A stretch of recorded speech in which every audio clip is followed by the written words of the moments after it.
नमस्कार भक्तों, स्वागत है आपके अपने चैनल आस्था की कहानियन में, जहां हर कहानी सिर्फ सुनी नहीं जाती, महसूस की जाती है। जहां हर शब्द में भक्ति है, हर प्रसंग में सीख है और हर भाव में भगवान का आशीर्वाद छुपा है। आज हम सुनाने जा रहे हैं दोस्ती की वो अमर गाथा जो हजारों साल बाद भी लोगों के दिलों में उतनी ही पवित्र है। कृष्ण और सुदामा की अनोखी मित्रता, एक राजा और एक गरीब ब्राह्मण, पर प्रेम इतना गहरा कि दुनिया आज भी उसका उदाहरण देती है। कृष्ण और सुदामा की मित्रता केवल एक कहानी नहीं है, यह प्रेम, विश्वास और सच्ची भक्ति का ऐसा अमर संदेश है जो आज भी दिलों को छू जाता है। बहुत समय पहले द्वारका नगरी में भगवान कृष्ण राज्य कर रहे थे। चारों ओर खुशहाली, धन और वैभव था, लेकिन इसी विशाल साम्राज्य से दूर एक छोटे से गांव में उनका बचपन का मित्र सुदामा अपनी पत्नी और बच्चों के साथ गरीबी में जीवन बिता रहा था।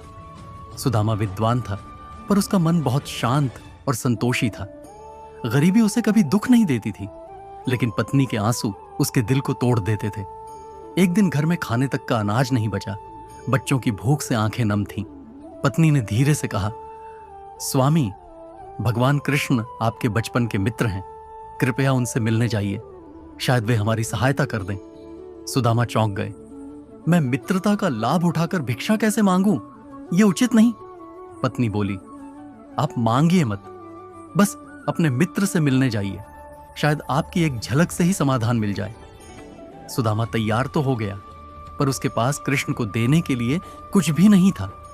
पत्नी ने पड़ोस से थोड़ा चावल उधार लेकर एक छोटी सी पोटली में चिवड़ा बांधा, जो कृष्ण का बचपन का प्रिय व्यंजन था। सुदामा उस पोटली को छाती से लगाए नंगे पांव द्वारका की यात्रा पर निकल पड़ा। कई दिनों की थकान के बाद वह स्वर्ण नगरी के दरवाजे पर पहुंचा। द्वारपालों ने उसके फटे वस्त्र और कमजोर शरीर को देखा और अंदर जाने से मना कर दिया। राजा कृष्ण से मिलने सब नहीं जा सकते। सुदामा ने नम्रता से कहा, भाई, मैं उनका पुराना मित्र हूं, बस एक बार बता दीजिए। द्वारपाल ने संदेह से भीतर जाकर खबर दी और सुनते ही कृष्ण सिंहासन से कूद पड़े। नंगे पैर दौड़ते हुए बाहर आए। सुदामा को गले लगा लिया। उनकी आंखों से आंसू बह रहे थे। कृष्ण सुदामा के पैरों को धुलने लगे। सुदामा घबरा गए। प्रभु, ये क्या कर रहे हैं? कृष्ण मुस्कुराए। मित्र के पैर नहीं धोऊंगा तो किसके धोऊंगा?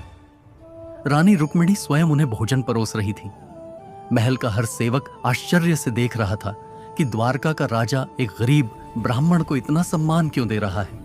कृष्ण ने हंसते हुए कहा, मित्र, मेरे लिए क्या लाए हो? मुझे पता है तुम खाली हाथ नहीं आते। सुदामा झेंप गए। वह पोटली छुपाने लगे। नहीं, कुछ खास नहीं है। कृष्ण ने तुरंत पोटली ले ली और बोली, अरे, ये तो चिवड़ा है। मेरे बचपन की यादें। वह आनंद से खाते रहे, जैसे यह दुनिया का सबसे स्वादिष्ट भोजन हो। कृष्ण ने पूछा, मित्र, कैसी चल रही है जिंदगी? सुदामा हंसकर बोले, मुझे किसी चीज की कमी नहीं, जो मिला है वही पर्याप्त है। कृष्ण ने उनकी आंखों में छिपी पीड़ा पढ़ ली, पर सुदामा ने मदद मांगने का साहस नहीं किया। रात भर दोनों ने बचपन की शरारतें याद की, गुरुकुल के दिन याद किए और हंसी मजाक करते रहे।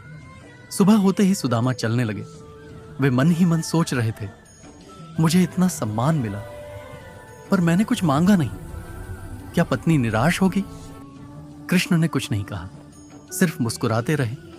सुदामा महल से निकल पड़े, बिना किसी आशा के, पर अंदर ही अंदर कृष्ण अपना निर्णय ले चुके थे। सुदामा जब अपने गांव के पास पहुंचे तो रास्ते बदले बदले लगे। जहां पहले टूटी झोपड़ियां थीं, अब सुंदर महल खड़े थे। जहां सूखा पेड़ था, अब हरे भरे बगीचे थे। सुदामा घबराए, यह मेरा गांव नहीं हो सकता। लेकिन जब वह अपने घर के सामने पहुंचे, एक भव्य महल चमक रहा था। दरवाजे पर उनकी पत्नी सुंदर वस्त्रों में खड़ी थी। वह रोते हुए बोली, स्वामी, यह सब एक रात में हो गया। किसने किया यह चमत्कार? सुदामा की आंखें भर आईं। कृष्ण, मेरे मित्र कृष्ण ने।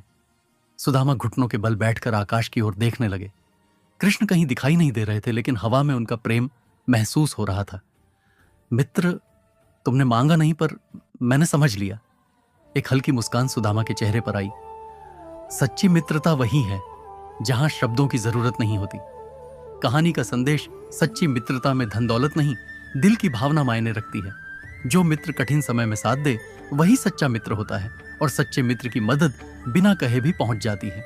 दोस्तों, कृष्ण और सुदामा की मित्रता हमें सिखाती है कि संबंध दिल से निभाए जाते हैं, स्वार्थ से नहीं।